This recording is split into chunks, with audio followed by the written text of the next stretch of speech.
Welcome everyone to PreCrime Labs session about 2025 Retail Holiday Threat Report, Scams and Impersonation Attacks Targeting Retailers. So, I know this is it's an exciting time. It's time when people are looking at holiday shopping and different deals and opportunities, but retailers are facing the brunt of attacks during this time as well. And we are recognizing different patterns and flows in malicious infrastructure. And our goal is more than just data. We want to recognize patterns and shift from that reactive defense for retailers and consumers alike over to a more preemptive awareness and preemptive action.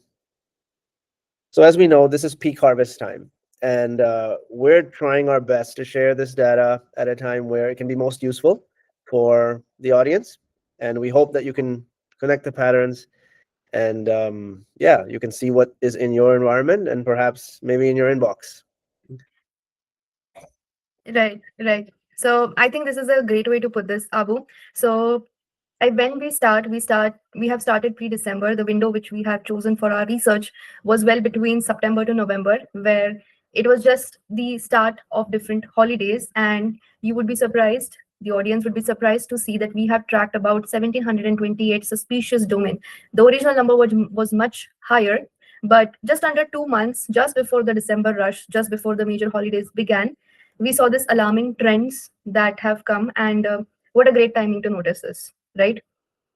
Yeah, absolutely. I mean, it's a time when you brought up a good point that it's people are on high alert.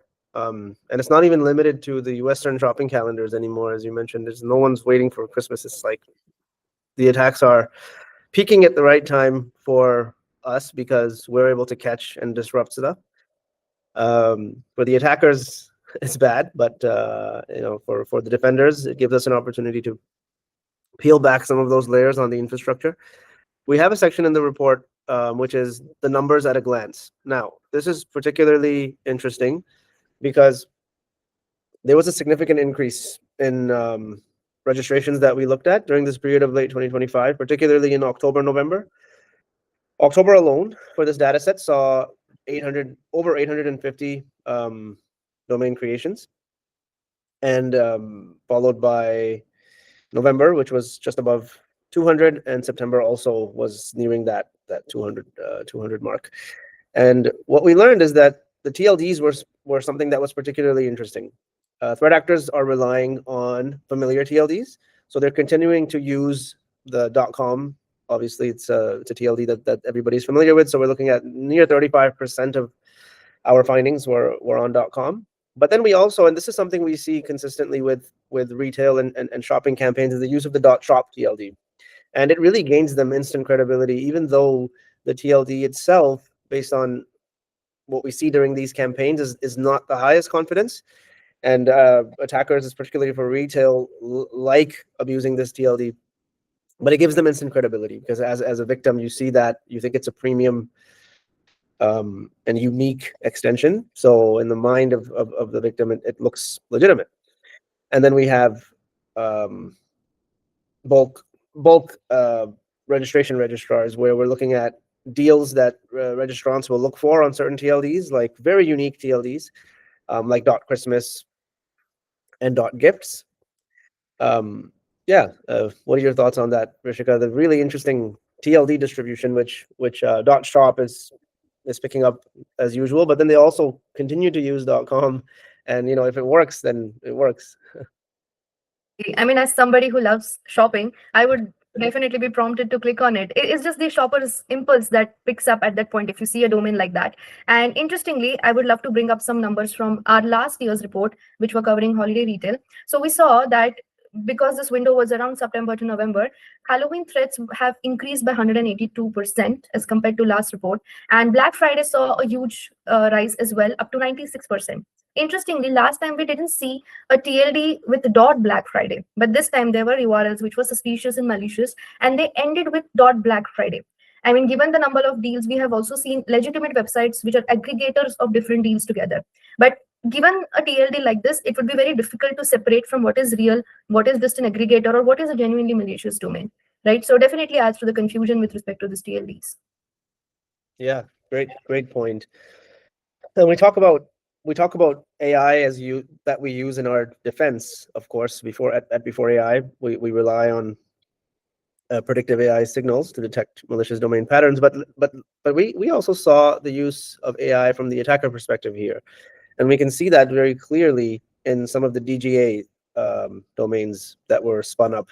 And these patterns are very likely quick AI-based registrations, as getting the terms as quickly as possible, using automations to work with the registrar for bulk registrations.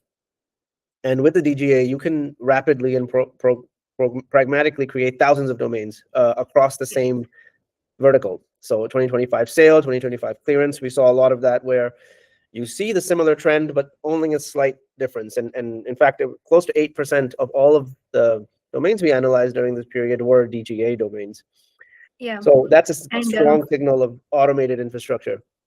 yeah, I mean, I just wanted to add one thing, that all of this is still pre-holiday period and we are still at 8% of the total domains. Interestingly, across the research, what pre-crime researchers observed is that we were seeing different keywords being merged together. Like we know with respect to retailers, there would be sale, shop, store. At the same time, we observed region, 2025, and the holiday name. So if you take 4 or 5 of these keywords together, put it in the AI, ask them to dynamically create any combinations of domains as they can, and all of this total formed what we saw about DGA in our current research. So approximately, I believe there were 35 domains. The number could be again much higher if we just widen our scope or the window time of our research. But 35 domains were targeting holidays, region, and with respect to one holiday, all combined together. Yeah, great point.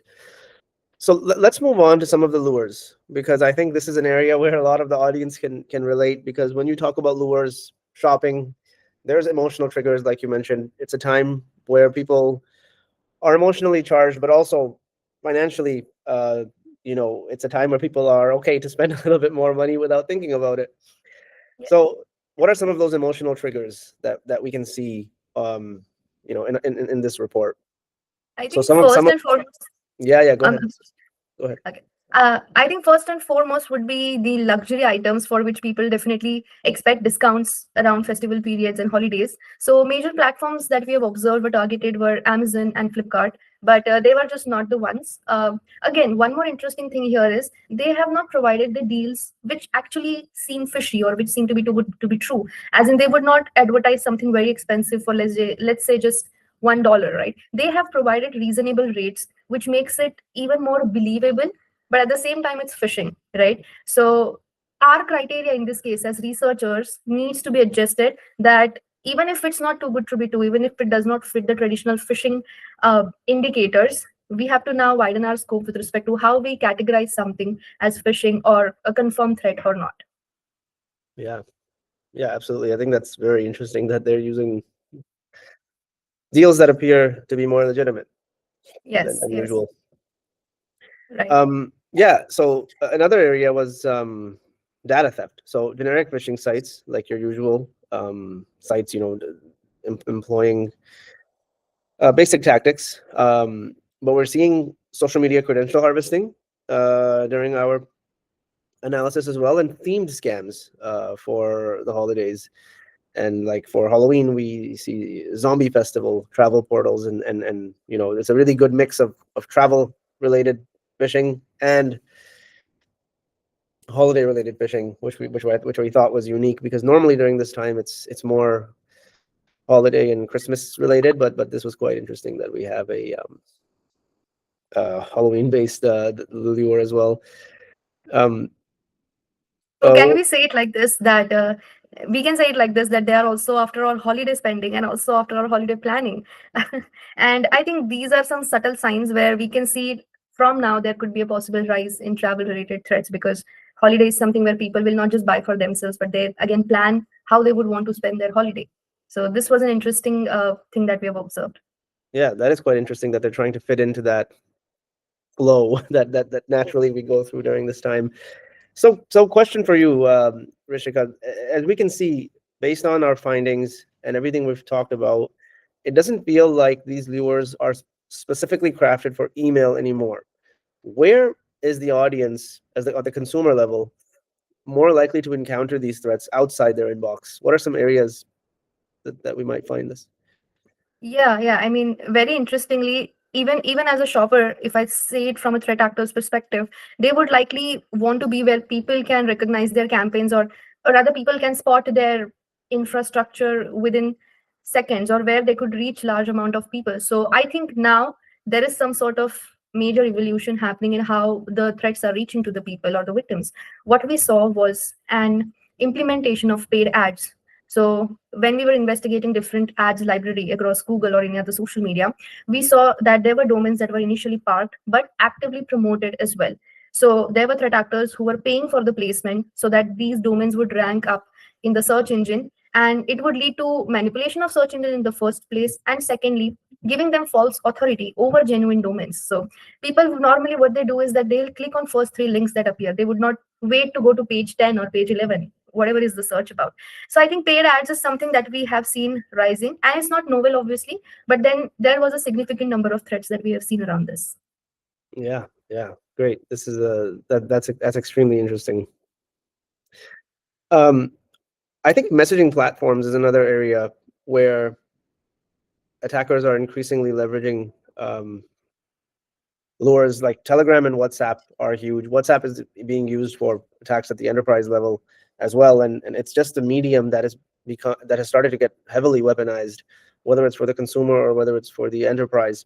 And holiday time is no different, because in certain parts of the world, WhatsApp is a medium that is used for almost everything. WhatsApp groups and WhatsApp payments, and it really is something that people heavily rely on. And this is something that attackers can, they love to exploit when they have the trust of the victim in place, and because the attacks are taking place within the application. It's in a way, you already have the consumer authenticated, so really it's just social engineering that needs to be at play. So that high trust environment and community environment is prime for policy evading links that redirect to phishing sites and distribute fraudulent apps. And deals. Deals is the number one thing that people want during this period, and it's something that is, again, weaponized by the attackers. So Definitely. I would like to ask you, what is your opinion on trust, like especially in messaging applications? How do you feel that the consumer is reacting, especially during this period on messaging apps? I think the consumers, anything that's a deal, I mean, it's a no-brainer that you would go and click on it, right? But how about we discuss the steps that people can take to keep themselves safe during this window? I'll talk about individuals, and then I would like to ask you how organizations can keep a track on threats like this, right? So for individual shoppers, I think we have known most of the steps already, but it's a good reminder, especially during holiday periods, is that to keep your guard up every time you are clicking on a link, every time you are seeing something that's too good to be true, or you know that this is not the original website that you usually shop from, right? You can choose to search for the brand directly, or maybe you can avoid clicking on any kind of ads or any kind of sponsored messages that are coming to your inbox or your Telegram. Sometimes it could be some of your friends that reach out to you saying that, hey, this is a great group offering great deals, but you can be yourself aware and make sure others in your contacts also remain safe during this period. So I think by doing all of this, it's a good way to not give into the campaign that exists already, and to save a community from getting defrauded during holiday period. And Abu, I think, what do you think about organizations? Yeah, I think for organizations, there's some of the hygiene that they might be used to, but it really has a uniqueness in the holiday period. One thing that we called out was get your presence before the attacker does. And what that means is you may want to engage in some defensive registrations, or at least start to proactively monitor for holiday related themes and terms that combine with your brand. So let's say sale, Black Friday, Diwali, Christmas, whatever your holiday of choice is, but block that vector of impersonation where you can, whether it's with defensive registrations or whether it's with proactive monitoring. We have to be one step ahead of the attackers and you can bet that they will use this vector, and as we've seen in our report, which actually leads me to my next point, is the monitoring of this. So when we do proactive and preemptive action, we can say with high confidence that if something is being spun up on the infrastructure, on the internet, and it is related and attributed to your brand, but it also has pre-crime indicators, what we call pre-crime indicators, future malicious indicators, and you can, with a high confidence, start to block and disrupt that infrastructure before it goes live. So by using these advanced predictive threat intel practices, you're continuously tracking new domain registrations, infrastructure that's getting spun up, being repurposed, holiday theme campaigns, apps that are impersonating your brand. Looking for these spikes and suspicious activity is really a way to stay ahead of this this wave that comes during the holiday period. And I would just close it off by saying education is also very important during this time, whether it's for your consumers as an org or your staff. Seasonal advisories and awareness campaigns, especially before holidays and major shopping events, with clear communication. Communicate the legitimate purchase channels. Do not allow people to be confused, because again, you're ahead of the attacker as an org, and your consumers are well aware of what the legitimate channels are. Warn your consumers about fake deals. It is the onus of the consumer, obviously, to take charge of their own hygiene, but as an organization, we should be proactively letting people know that, hey, these are the fake channels that you may see, and you must ignore them. And all in all, provide tips for secure shopping, secure verification of online mediums, and secure shopping mediums. And yeah, that's a wrap on the orgs.